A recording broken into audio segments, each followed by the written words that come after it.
Hi, I'm Jess. Hi, I'm Ryan, and you're listening to Your Therapist Is Not Okay.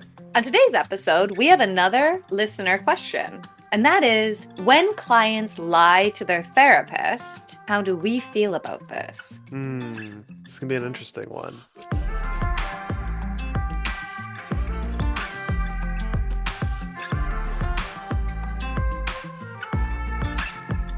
I have to say, Ryan, that after this question, you and I were quite enlivened.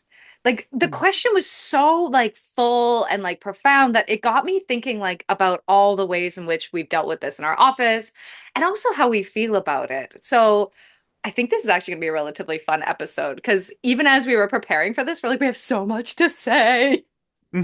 Yeah, we have way more notes than we usually have. Yeah. Yeah. So, first of all, lies happen in the therapy room. I wrote down here it's more likely than you think. Yeah. It probably happens to many clients, and especially when you're first starting therapy, or you might have something shameful to say. Clients do lie, and they've definitely lied in my office before. Absolutely. And in fact, I'm thinking back to there's Yalom has written a little bit about this as well. That's kind of interesting where he has a thing he suggests to new therapists where like after you've been working with a client for a while, ask them what lies have you told me Mm, as a way to kind of mine for that and figure out what issues might be lurking within those lies. Because as you're going to hear from Jess and I today, um, it's not just as simple as the truth or not the truth. There's a lot more behind lying than that. absolutely. In order to not create a straw individual, I didn't want to say man. A straw person. Big win for the gender diverse crowd. We can finally be straw persons. Um, we should say that Ryan and I, actually, as relational psychodynamic therapists, we do not mind lying in therapy. We actually use it. We think it's really important in our work, but that's not every single therapist's opinion. And so instead of just saying we don't care, we're going to actually talk about what other therapists think, and then add in why we think it's so useful and actually what and some advice for clients who may have not wanted to share something with their therapist or might have lied about something and how therapists can then handle it. So that's kind of the structure today. hmm So, when we were kind of thinking about like what are thoughts or questions we've heard from some therapists about lying, that kind of come from this idea of the therapist wanting to know the truth, Hmm. and wanting to know that their client is a reliable narrator, or in the medical profession, they would call it a good historian. Yeah. Um, so there's kind of this focus around the question of how do I know what's really happening in the client's world or in quote reality? Yeah, like if a client's sharing a story, how do I know that really happened like that? Was that person Mm. actually so mean? Did the client have a stake in this? What's the objective truth here? And how do I know that my client's talking about it? And a lot of supervisees, I find anybody in solution focused realms of therapy might be talking about this as they're thinking about progress or kind of getting a client to see any of their own maladaptive kind of ways of thinking. Um, and the truth in that way really matters to kind of unpack that for therapists. hmm and I think at least for myself, like I'm very much interested in the client's reality and how they interact with it. And I feel less drawn to some idea of being some sort of decisive voice on like here's truth and the reality. I don't want to be in charge of reality because I my the way I perceive the world is no more real than the way anyone else does. Oh, what an excellent point. In so many ways, no matter what happens to us, you and I, Ryan, could be in the exact same situation, exact same words were said to us. And based on our histories, what we've gone through, our own egos, we're going to be interpreting this entirely differently. And so why Hmm. would we think that a client would be any different than any other human? That somehow they have to have a real grasp on the reality of a situation when we're all just interpreters of reality. Yeah, absolutely. So there are then times where a client might not share something or lie about something knowingly. It's Yep. not that they're perceiving reality differently, but we kind of were trying to come up with some reasons that we could share with our listeners about why might clients tell a lie. And the first thing that sprang to our minds is trust, Yeah. that feeling of safety that um, clients need to feel that they're not going to be judged, that they're going to be supported, heard, and understood. And there's some things that folks might need to or want to eventually share in therapy that are just really hard to say out loud, whether they're about something they've experienced, something they've thought, something they think might be true about themselves. Sometimes, like going to therapy can actually be quite scary because you actually have to open yourself up completely raw and vulnerable to someone you don't know. Mhm. When, if my whole life I've had a defense mechanism to get through or have a kind of an idea of myself or what we call the persona that is about me getting to be this person in this particular light that looks at the world in this particular way, that might actually be incredibly integral to who I am. And Mhm. in order to share maybe the messier part of who I am, that might with clients may not be ready for that right now and may tell a lie. I've had I've definitely had clients in my office with trauma that might actually want to make light of a situation. Mm. Or they might take a scary situation, be like, oh, I have a crazy story to tell you. And later on might be like, Jess, that wasn't actually a Mm. fun situation for me. That was actually really scary, potentially non-consensual or whatever it was. And that might come 30 sessions down the line. Like that might not be a lie that a client's willing to admit immediately. And so, in some ways, clients really do have to feel like this is a safe space and I trust you enough. And maybe I've done enough work in myself to be able to start to unpack maybe the messier thing that we might even not have been able to admit to ourselves. Mm. Absolutely. And that kind of, leads in pretty well to a question that I'll sometimes play around with clients with, which is usually the way I ask it is, who are you trying to convince? So like this Ooh. is when unprompted a client tells me like in 9 different ways I'm fine. And I'm like, Mm. okay, I believed you the first time. And now So I don't. who are you trying to convince here? And I do it in this kind of playful way so that we could just laugh it off if we need to just laugh it off, or we could also potentially get into some of like what are you trying to protect yourself from in Mm. saying I'm fine? Is it scary to go into how bad you are? Are you afraid that if we open that door that we won't be able to close it and be okay at the end of the session? There's all kinds of reasons that people lie in day-to-day life. And when we were writing this, I was thinking like that's got to be one of the most common lies in the world. I'm fine. Yeah. Because there's this sense of like, you know what, this is not the time, this is not the place, these are not the people that I want to Mm. say, you know what, I've been really suffering Mm. or I'm over the moon for this reason that no one would think I'm over the moon, or I Mm. have a little secret that's special to me, and so there's lots of good reasons to protect that. Um, and then there's also sometimes patterns of relationship that clients might get into.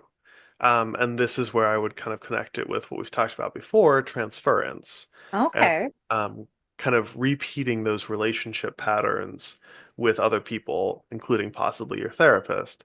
So it could be that I always had to pretend to be fine at home Mm. because the way I was responded to if I wasn't fine was hurtful or scary or overwhelming, smothering. There's as many possible explanations as there are people. Um, Mm. but so then if the therapist starts to kind of represent someone, we might end up being part of that pattern. And I'm always going to lie about this to you because I always lied about that to mom or teachers or whoever. I'm thinking about the example of being the good kid. Mm. in a lot of family systems, if there's a sibling that might be the one taking up more energy, maybe they're quote unquote like breaking rules or not doing well in school, da da da, and you kind of were positioned as the good kid, then making a mistake or being quote unquote the villain in your own narrative could actually be incredibly tricky to know how to navigate. Maybe because you've never navigated it before. So in therapy, you now have another kind of figure that it has power, and that might be someone you're trying to impress, that you actually don't know how to go into that realm of how do I be the person that made a mistake in this way? I've never been that before. In fact, my identity is being someone that doesn't make mistakes. Mm. Yeah, I'm kind of thinking with that example too, that there can be with that good kid, might always kind of have a sense that no one has time or energy to help me because it's all going to someone else. So it feels safer and more comfortable to say I'm fine and then deal with it on my own. Mhm. Though oftentimes, if we're in therapy, dealing with it on our own has not been as successful as we would like. Yeah. Now we have a space where we can actually be listened to. Hmm. And we have to not only carve out this brand new reality for ourselves, but then also do it in a way that we may never have been seen before. Yep. And there is actually, and a lot of theorists have kind of written a little bit about this. We won't delve too deep into that, but just being seen and being known can be what they sometimes call a terrifying ordeal. Just to have someone see the full truth of you, even if they're seeing it in a loving way. Yeah. That's really scary. That comes up for a lot of people and who are having a strong or even healthy relationship for the first time. That's like, oh, I am not used to being witnessed. I'm thinking also about the term you used before about whether or not we judge somebody. Mm, That actually feels important because, in some ways, if we have had any kind of experiences like we're talking about, or have had trauma, we might actually create safety by being liked, by being likable. And it could actually be incredibly scary to bring up something about ourselves that might not make us likable anymore. And we might think the therapist then won't like me. If that's been a base for how we feel safe, that's another huge reason why I might not share something in therapy. that actually makes me think a lot about folks that might describe themselves as being a bit of a chameleon. They can kind of Mm. fit in anywhere and be pretty liked anywhere. In many ways, this is an excellent skill to have. Hmm. You know, it gives you kind of like a gift of ease of interaction Yeah. and feeling some level of safety and comfort wherever you go. And on the other hand, it can really go hand in hand with this lying of like, yeah, I'm into that, or yeah, I know stuff about that, and become kind of confusing to the individual about like, who am I? What do I really like? I'm hopping through hobbies and I'm hopping through friend groups like wild. Mm. And then sometimes the work in therapy with that can be just figuring out who am I if I'm not being a chameleon? Who am I just to myself? Who really am I? Hmm. Yeah, that one of the parts of the question that the listener asked was a really nice caveat that what do we do with lying, even if we don't know we're lying? And that kind of fits into Hmm. that chameleon. When we start to try to morph ourselves to so many other people's likes and desires, we may not realize until after that we've actually fallen into this pattern with our therapist. Hmm. Right, that just having our therapist not be bothered by us or like us is more important than the work that we could be doing in therapy. Yeah. Which kind of brings us to thinking through how Jess and I would like to work with lying or do work with lying in sessions. Hmm. To kind of harken back to that example of a client that might have not wanted to tell me that a situation was scary. Mm. The first thing I might do is one of a couple things. Like I might normalize and be like, oh, fair enough. Like that does seem like, as you're saying it this way, actually a scary situation. So I might actually not make it a lie, I might just allow it to be like an addition. I often talk to clients about what I call iteration, which is just you're circling the same story, but as you do again and again and again, it gets deeper. And so maybe we're telling this story with a different lens. So that's kind of a normalization. But if a client is actually nervous about the fact that they told me a lie, I might lean into that and Mm, thank them for actually admitting that to me. Have it be a bit of a celebration and then lean into that to be like, what made you want to tell me the truth now? mm, Have that be part of our work because in some ways there's something going on now.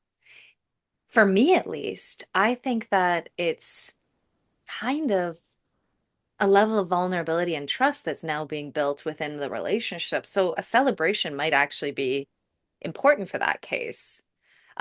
My main thing is let's go here. Let's not work on shame or keeping this the forefront of what you're saying. Let's actually use it and think about this. We're always using for you and I our relationship. So what made you want to tell me this now? hmm. Absolutely. And that can be really good information for us after that of like, now I have some ideas of what helps this client to feel safe. Mm, Or now I know there's other things that we want to go back to now that we're at a new level of safety and trust. mhm, Um, we kind of talked about this when a client is lying, even if we kind of have a hunch that like something's not quite adding up in this story. Just going with it, just treating it like it's real, because that's the reality the client is sharing with us. I think one way this shows up in a really clear example is with kiddos. There's a lot of developmental stages at which kids struggle to understand the difference between their imagination and reality, mm, and they might want to try to use one to influence the other. Um, to manipulate how we perceive them or how they perceive themselves, so that we think that they're popular or cool or whatever. Um, and just going with that because for me, it's a lot of information about what the client wants, what the client needs, what they're hoping I understand about them. And it doesn't really matter if it's real or not. It's still information about them. mm. I like that idea of keeping it real. I usually find that an untruth or an act of omission is sometimes actually to keep other people in our lives safe. Mm, Um, Sometimes within cases of abuse or a violent domestic kind of problems. It doesn't have to be domestic violence or abuse. It could just be a problem in the relationship. We might need our partner to be safe for a while. mm, And likewise, we need our parents to be perfect. Um, if we've had this sort of semblance of our parents are good, we don't necessarily have had to deal with how they might have hurt us. And so I might have clients that are like, oh, my parents were the best. We have the best relationship. Well, nobody is just black and white the best. And I might know that in my head, but I will not ask them if they're lying to me. I will instead be like, this is real right now. I might mhm. flag it. I might like notice that like we're treating this person very black and white good. There's always a reason why we'll treat somebody only this way. And usually it's protection of something, either them or ourselves. We might take on some of that kind of fault in somebody in order to keep them okay in the therapist's mind. Absolutely. And in those cases, it always comes out when it's time to come out, Hmm. right? And for like especially that example of like I've heard that countless times as I think you have too of like, oh, I have great parents. I don't have any problems with my parents. And it doesn't ever feel like a lie.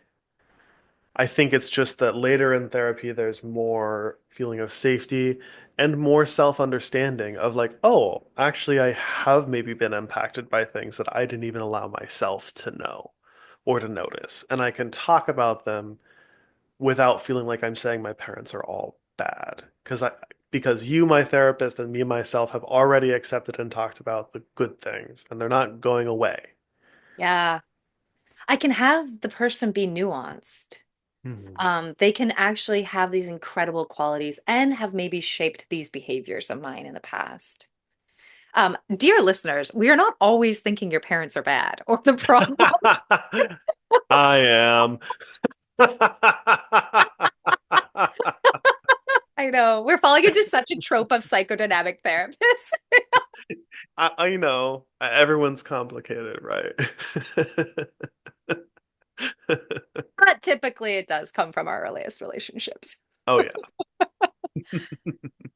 I think one of the other things that I would work with for a client is so you mentioned transference or like how the client might use us. I actually love the idea of countertransference in this. So countertransference again is like how a therapist might be relating to a client, how they're feeling about a client, but also a nice kind of nuance to countertransference is that we have a glimpse based on how we're feeling or how we're being treated of how the outside world might see a client. Hmm. And so if I'm noticing that a client is maybe withholding something or painting something in a very particular picture, um, I have a glimpse what the outside world might view them as or might feel about them. And I love to feel that in myself because it gives me this energy of like who this person is. So instead of thinking about the objective truth, I actually get to see this is how you are in the world. In my office, it's a microcosm of that. And if you're coming clean to me now, clean, if you're telling me about the lie, I also get to feel like what that might feel like for you to do that to others. So that's also for me the grist for the mill of being able to think about how is this actually happening in a relationship right now? Yes, absolutely. And that I love working with that. I love working with trainees around that as well because it's just such a useful source of information.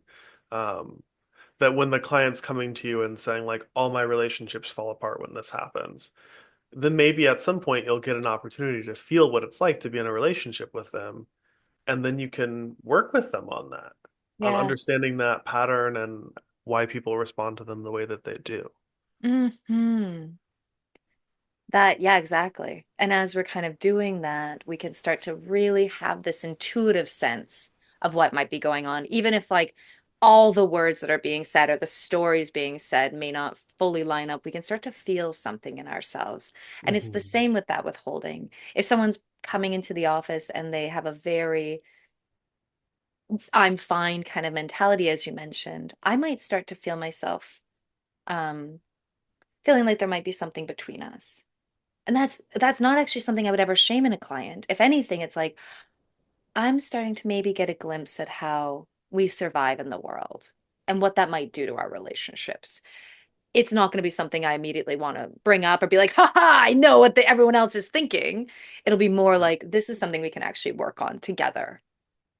Yeah, I feel like with so many of those kind of recognitions that the therapist feels by experiencing something, that's something that we'll just hold on to and kind of chew on for a long time, maybe, so that we're Mhm. not using it in that kind of vengeful or aggressive way that you're describing. That, like, of course, we wouldn't do that.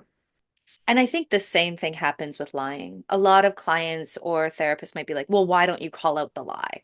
If you know someone's maybe lying, or you feel it maybe in your head, or you feel there's an act of omission or something, would you call that out? I think almost all the time, if someone's really withholding something, it's an indicator to me they don't feel safe yet, or that they're not there yet. And if I'm feeling something in my head, I do not think that I'm the arbitrator of truth. I want to be curious about that and sit with it. Mm. There are many times in a client office where someone I know very well might say something like, do we really feel that way? Like, I'll do some of that when it's playful and it's something like back and forth about something pretty simple that we can then kind of have fun with. And they'll be like, no, fine. Usually they'll get like mad and be like, Jess. But it's not usually if it's something deep, something about safety. I'm not going to call attention to that. It's not my place yet. And it's better for me to be curious as a psychotherapist and with the client where they're at than to feel somehow I'm above them and I know something they don't, and it's my place to tell them. Absolutely. And so that's, I mean, great advice, I think, that you're giving to therapists to kind of like be very mindful. And you can hear even in the examples that we give, the way there's such a different tone shift where we're not going to say like, I don't believe you or I think you're lying. It's, if anything, when it's appropriate, it's going to be kind of this invitation to play. Yeah. Which, when we talked about it with our laughter episode last week, there's also kind of that invitation to play that means that clients will know with me, or endeavor to help them to know that they could say something and then right after say, no, that's not true. And we can play with that. Or that I might even say something and after I say it, realize like, actually, I don't think that's right. That's not what I think at all. And Hmm. that kind of modeling can also be a way that clients can then know, oh, okay, I can lie and unlie. Oh I yeah. can lie to myself and then immediately recognize that I have, and that's okay. Yeah. As we're thinking about this, I think we're kind of like thinking about the advice we would give like therapists right Hmm. now. And one of the piece of advice I just gave was stay with the client. You don't have to be above them. You do not have to be the arbitrator of truth here. The person's telling you their truth. Be with them. If it shifts down the line, perfect. Be with them in that. There's no need for you to somehow wonder what's actually going on. They're telling you what's actually going on. And I think what you're saying is actually, and that's an invitation eventually to be able to play with our way of Hmm. being and how we might relate. So these are kind of advices. What other advice would you give to people? I mean, we've really got to check our own baggage at the door and be aware of how we might respond to feeling manipulated as Hmm. therapists. Excellent. Everyone has some sort of reaction to being manipulated, right? And a lot of the really good training in therapy and really good supervision is like, okay, why did that come up for you? Is it useful clinical information, or is it something that you need to go like have a cup of tea about, and breathe through it because that's about you and you need to be available for what your client needs. Ryan, that term manipulation Hmm. is the term that I often hear the most from therapists when I'm training them. Maybe not the most, but one of the top. What do I do if a client's manipulating me? And it always is a bit of a stumper for me because I always want to be like, what do you mean? Like, that means that they're relating to you. How are they manipulating you? Like, what is this word? Like, why is a client somehow somebody that is like pulling the wool over your eyes? Like, how is this? Like, what's going on there for you? What do you feel about that? Like, when a therapist might ask you that question using that term manipulation, what would you kind of like, how would you navigate that question? Hmm. One thing that I'm going to ask them is what being manipulated means for them, Mhm. kind of, and where that's coming from. Because countertransference is really fueled by our experiences and, the way we were raised, our traumas, etc. So if I'm working with a therapist that has a really big response to feeling manipulated, Mhm. that's something that they need to go and work on because part of our job is to be manipulated, to be, as we've talked about before, used in the way that the client needs. And we need to be able to be less defensive about it than most people so that we can help Mhm. clients work through things in a healthy, unshaming way and to kind of use it as, like you said earlier, grist for the mill. Like this is just another way for us to talk about and explore what it's like to navigate the world and to navigate relationships.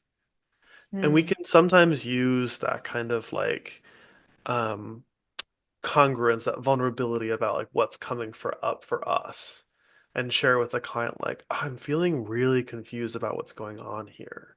Hmm. It's just an invitation for them to explain it another way or to have Hmm. a moment where they're like, oh, okay, so when I interact that way, people don't understand me. And I don't need to say you're lying to get that point across. Yeah. I can just say, I'm sorry, I'm having a really hard time following. Hmm. Could you say this in another way? Last episode, we talked about a client that might have like a laughter affect before they're ready to share something. And that might be another way actually I'm thinking about of like, you're saying something really important and like kind of heavy, but you want to laugh about that. I'm noticing in myself, I don't want to laugh right now. And kind of like bringing up that kind of aspect, even of affect. How do we kind of create something false in the room when we're actually saying something quite different? Hmm. Right. And this is what like I would talk about often with new therapists about like this is good self-disclosure. when you use your clinical judgment to share something that you're feeling about the work that you're doing. No, I would prefer it if you didn't tell them exactly where you're going on vacation and what you did on vacation. That's what I would usually call bad self-disclosure. Ooh. But good self-disclosure, that's when we're saying like, oh, actually, I feel really scared when you're telling me this story. Hmm. For clients, it might feel like you've got yourself into a bit of a hole if you're telling a story in a particular way. You might not know how to get yourself out of it. If you've been talking about a situation in a particular way to your therapist and you guys have been in that zone, it can almost feel like, can I tell them I've lied to them without them being angry with me? Hmm. I want to give you some advice, clients. If you have a therapist that you trust, their number one job is to be with you in your story without shame. And navigating your shame in that actually could be part of the therapy in itself. But if you want to get deeper with your therapist, the number one thing that that means to me is that you want to be vulnerable, which is wonderful. And being able to actually say, I didn't tell you the truth here, or I really left out an important part of this story because it made me look good, or whatever, that means that you want to go deeper with your therapist. This is a telltale sign that you're going to take a risk in the relationship in order to go deeper. That is incredible. That's absolutely amazing. And for therapists, when you see that vulnerability show up, you have to treat it with care and kindness.